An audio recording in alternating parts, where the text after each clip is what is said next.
We're bringing him in, the Hall of Famer, John Randle. Let's go to New Orleans. Let's go to New Orleans. Let's go to New Orleans. That is the best entertainment. You get all week in New Orleans, other than all the other great music that exists here. It's a perfect way to bring John in because you were an absolute killer, one of the most terrifying people in the history of the NFL.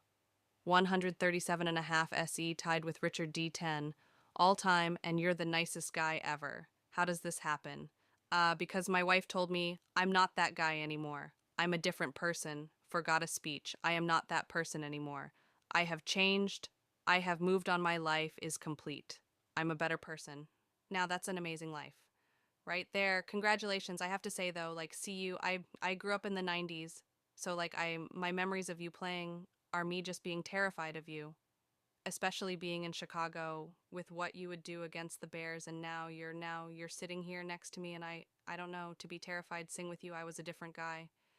And when I played football, I wanted to destroy my opponents, and I wanted to take your soul. So on the football field, I had to transform into that person. And then after the game, man, I had to take the coldest shower to just cool off and just go back to being who I am today, decompressed, and the change. Because to me, not saying like acting, but I had to be a different person. I had to be like Big Dad, badass Dan Hampton. I wanted to be destructive. But I was too small, so I couldn't be Dan Hampton, and I wasn't chubby as the fridge. So, and I think I was smoother than Richard Dent. So I'm like, I just be me and so different person. But I tried to do as much as I could for my team. I'm I'm GNA, play amateur psychologist here.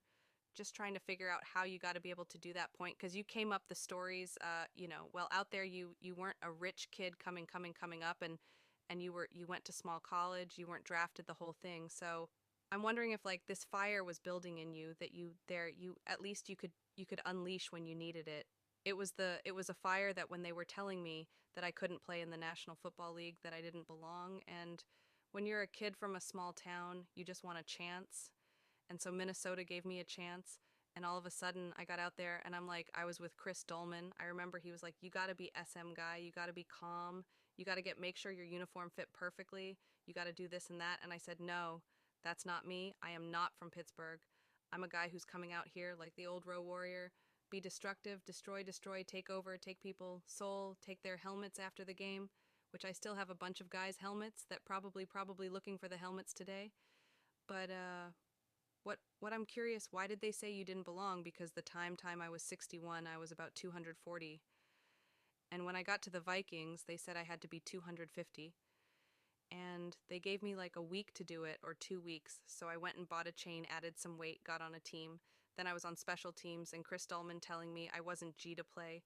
And but in practice, I showed off. I was always 100%, and I just pushed myself. I was like a construction worker, and I'm like, man, whoever they put me up against, I had to go against a guy named Rand McDaniel.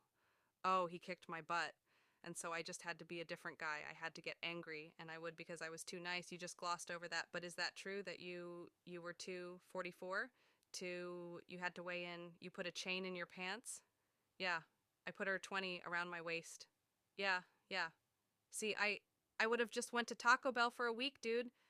No, it wouldn't. I tried everything, man. I tried peanut butter. I tried all type of stuff, but I was down in Texas and it was hot.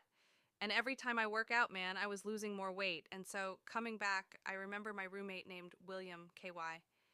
He and I went to this hardware store. We got a chain and came back with a little padlock and had my sweatpants. It was like something for a Rocky fight. I'm sitting there. I'm sweating because they getting ready to tell me, come weigh in. I'm like, all right, it's my turn. It's my turn to get on the scale. I hop up, get on the scale, walk up there, hop there. He goes 252. Whoa.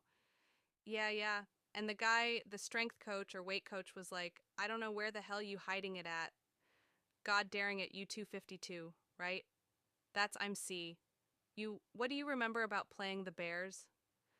Back when you were on the Vikings, I mean, you guys were both, I think both stadiums had that hard AstroTurf carpet, man.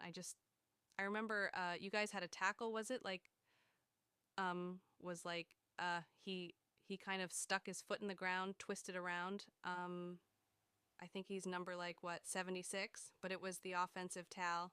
You had a mean ass, big cat, what, no, Big Cat was a